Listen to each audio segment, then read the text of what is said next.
রিয়া, সন্ধে লেগে গেছে, এখনো ঘুমিয়ে আছিস? উঠিস নি যে? সন্ধেবাতি জ্বালাবি না নাকি? না গো, পেটে না আজকে খুব ব্যথা হচ্ছে, তাই আমি উঠতে পারছি না। পেটে ব্যথা বলে শুয়ে থাকছিস, আর কাজকর্মগুলো তাহলে করে সন্ধেবাতি নাহলে দিবি না তো, কাজগুলো করে না। পেটটা ব্যথা করছে, তাই উঠতে পারছি না আমি। তা শুয়ে থাক, কাজকর্ম আর করতে হয় না। আর ঠিক আমি যাচ্ছি, আমি কাজকর্ম করছি। ঠিক আছে, যাচ্ছি।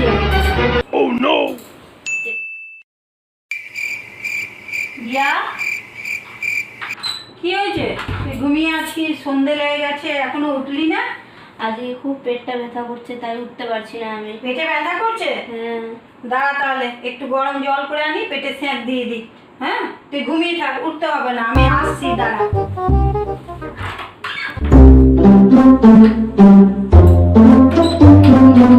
ওই গরম জল এনেছি, ঘোর, এদিকে ঘোর, পেটে সেঁক দিয়ে দিই, তাহলে পেটটা আরাম লাগবে। ঘুমানোর চেষ্টা কর, ঘুমিয়ে যা, তাহলে আস্তে আস্তে পেটে ব্যথা কমে যাবে। আপনাদেরকে একটা কথা বলতে চাই, বৌমাদের শরীর খারাপ হলে এইভাবে আপনারাও একটু ওদেরকে ঘুমোতে দেবেন, আদর যত্ন করবেন, ভালোবাসবেন।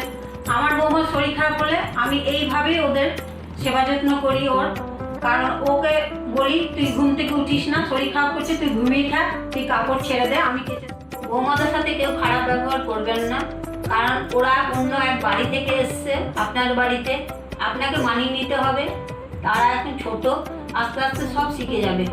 অনেকেই আছে তাদের সাথে খারাপ ব্যবহার করে, তাদের শরীর খারাপ হলে কি করে, উঠে বাধ্য হয়ে কাজ করতে হয়, কিন্তু এই জিনিসটা করবেন না। তারাও মানুষ, তারাও আপনার মেয়ের মতন, তাদেরকেও সেবা যত্ন করুন, ভালোবাসুন। শরীর খারাপ হলে তাদেরকে বলুন যে ঘুমিয়ে থাকো, আমরা করে দিই। আমাদেরকে মেয়ের মতন ভালোবাসুন, আদর যত্ন করে রাখুন, দেখবেন ভালোবাসলেই ভালোবাসা পাওয়া যায়। আর সবসময় মানে অজুহাত দিবেন না, বলবেন যে সন্ধ্যের সময় ঘুমালে মা লক্ষ্মী চলে যায়, মা লক্ষ্মী কোনোদিনই যায় না বাড়ি থেকে।